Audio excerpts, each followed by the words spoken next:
So this week, for Dungeons & Dragons, I ran a Percy Jackson and the Olympians themed game, and it went pretty good. Pretty good.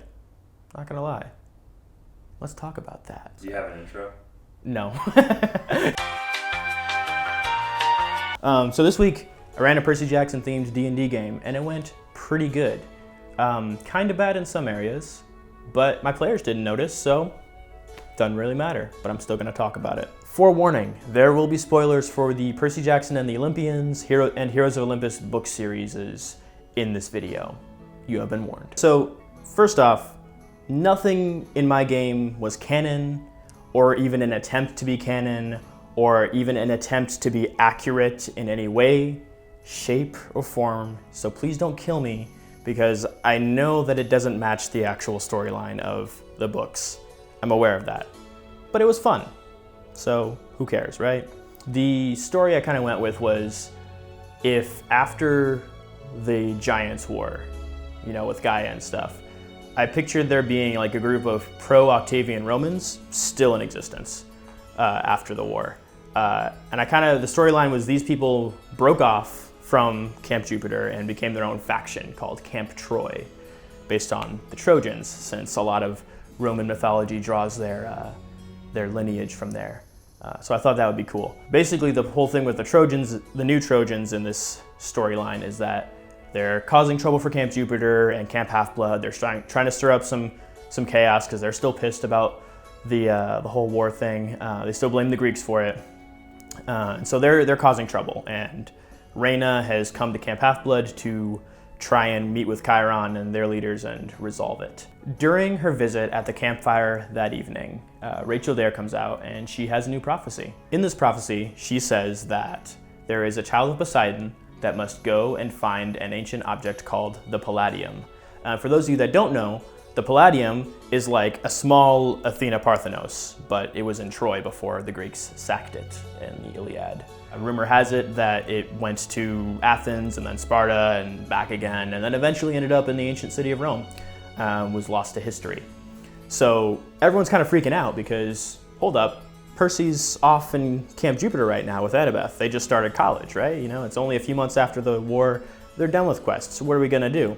Well, at that moment at the campfire, Poseidon claims another child, and this was one of my players. She really wanted to play a child of Poseidon because she's a huge Percy Jackson fan. She's another one of Poseidon's kids. Everyone's like, good lord, why can't the gods just keep it in their pants? And she has to decide who is going to come with her on her quest. She picks two of her teachers that are good mentors and are going to help protect her and aid her on her journey to a mountain nearby where the Palladium is said to be. So the next morning, Haley, our half-blood child of Poseidon, goes with her two companions, Denge the Minotaur Barbarian, monster professor person, and Professor Roar, the Leonin blood hunter, to go and recover the Palladium before the new Trojans find it. As a parting gift, Poseidon has sent Tyson with some hippocampi for them to ride up the Hudson River to Mount Marcy, which is supposedly the new location of the Palladium. So they ride upriver. As our heroes arrive at the base of the mountain, they're met in battle by a small group of Trojans riding giant eagles. These Trojans are demanding to know the location of the Palladium and the name of their new king, Daniel. Naturally, the heroes refuse, and a small skirmish ensues, with the Trojans fleeing after taking some serious injuries. After this, the heroes go into the nearby welcome center of the national park that they're in and say hello to a lovely little satyr. No, they don't do that. They threaten the satyr, if I remember correctly. One of the heroes threatens the satyr for information. The other two are polite and get a full heal from him, so that's fun. Well, he eventually gets the heal as well. That's true.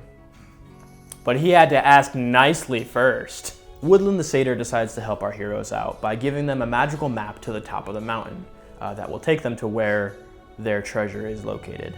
On their way up the mountain trail, they encounter a flock of Nyx-fleeced rams. These are creatures that are unique to the Mythical Odysseys of Theros book. It just came out. It's really cool. It's got a lot of good stuff in it. Definitely check it out. It also may or may not be the reason that I decided to do this Percy Jackson Greek style one-shot. So The heroes decide to go ahead and, cut the fleece off one of the rams because there's magical properties to it. And since one of my players had an alchemist's kit and was proficient with it, I let him make an attempt to turn the fleece directly into a cloak, like just right there. And he rolled well. So, nat 20. So our characters got a cloak of animal friendship out of it, which was pretty cool. Nice little token. That was a really cool way to put treasure into the story without it being like, oh, you killed someone and found his treasure chest. Huzzah, it's unique. After this, near the peak, there's a cliffside in which they encounter a group of harpies. One of them starts to sing her melodic song to try and charm the players, but they manage to cover the ears just in time before they have to make their saving throw. After that, her companions, a pair of blood toll harpies from the Odysseys of Theros book as well, dove in and began their attacks, and a very dangerous battle ensued in which the players were constantly fighting, being charmed, and led off the mountainside to their deaths. It was really epic. One of my players actually ran a game recently where he killed one of our player characters, like his first one-shot that he ever ran. And I've been running this game for a couple years now, and I've never killed a player, so I'm a little jealous, and naturally I'm trying to up the stakes a little bit more. After the fight, the heroes make their way to the top and discover this mystical, crumbling ruin, this kind of shrine, with these depictions of King Eos, the first king of Troy, receiving the Palladium from Zeus himself as a gift, a good omen for the city. We all know the story, though. It didn't end up working out in their favor. As the players are looking around the shrine, they discover the Palladium and they're about to, dip with the treasure before any trouble comes. Well, then trouble arrives. In the form of 5 new Trojans riding on giant eagles, including the king of the new Trojans himself, King Daniel. With the power of the oracles at his side, Daniel leads his forces into battle against a little band of Greek heroes in an attempt to steal the Palladium and end their quest. But that does not go over well. Off in the field in front of the shrine, Denge the Minotaur engages with one of the Trojans and his giant eagle in hand-to-hand combat, eventually slaying both the eagle and the Trojan himself.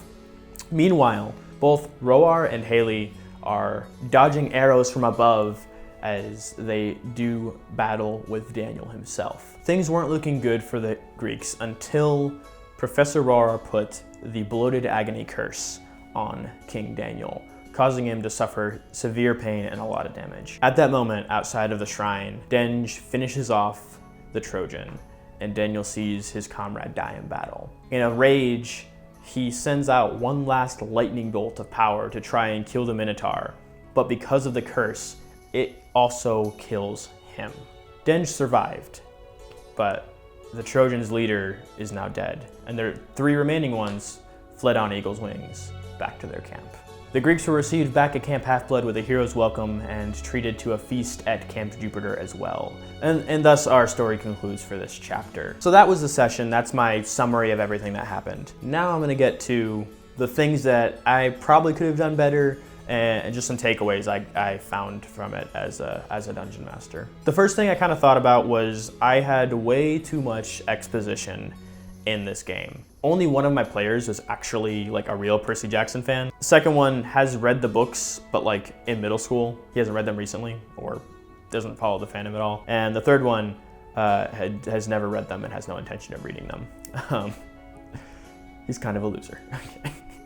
He's also my cameraman. Since there's that kind of unfamiliarity with 2 out of 3 of my players, I had to explain a lot of the universe and how it worked and stuff. Like, the player that didn't ever read the books, he was like, my character's gonna be unique and he's gonna hate the gods. And I was like, should I tell him?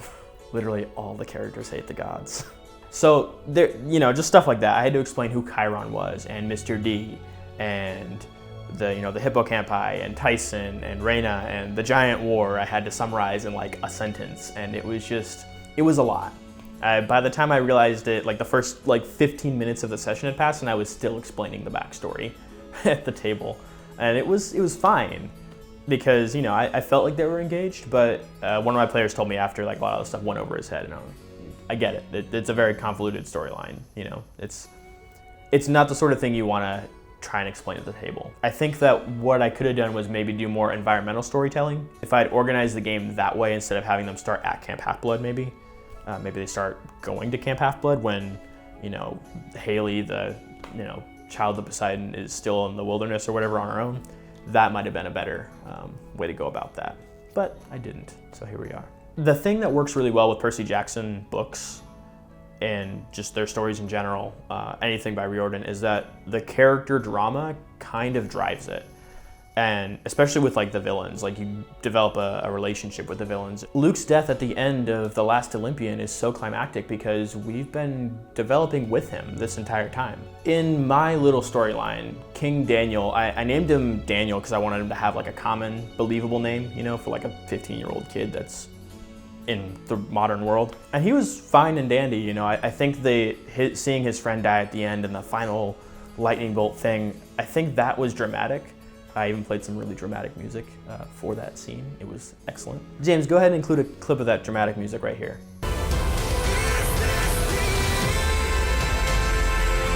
His death was dramatic, but I think that part of the problem was the characters didn't develop with him. They didn't meet him until the final battle, and it was a one-shot. I feel like it would have done better if I'd had like 3 or 4 sessions to kind of make the story happen. Maybe do like 4 short little adventures and have the villains present throughout the whole thing. Maybe I could have done better research, some historical research into the legends of ancient Troy, you know, the stories of United States of America, and tying that in like Riordan does so frequently. Ultimately, you can kind of boil down all the stuff I learned from this session to do better prep. Maybe better organization, I think is kind of the way to go. But some things that did work really well was the character drama. That death scene at the end worked out really well, and the player, our player that is a big Percy Jackson fan, kind of took the cue and, you know, described how her character, as this teenager that just got to Camp Half-Blood, was witnessing other kids dying, how she's reacting to all this. It made for a really, really good, like, somber victory, which is weird because the whole game up to that point was kind of goofy, but it actually felt really satisfying almost, at least from my point of view at the end. I think that worked out really, really well.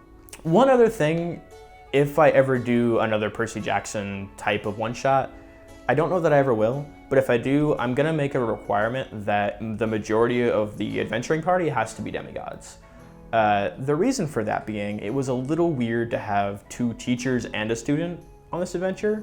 It just, compared to the normal flow of Percy Jackson stories, it was just kind of odd because usually it's the kids running the adventure, you know? And 2 teachers and a student, you know, it was a little weird. Like, you see where that kind of goes. But yeah, that's my thoughts on running a Percy Jackson themed D&D one-shot.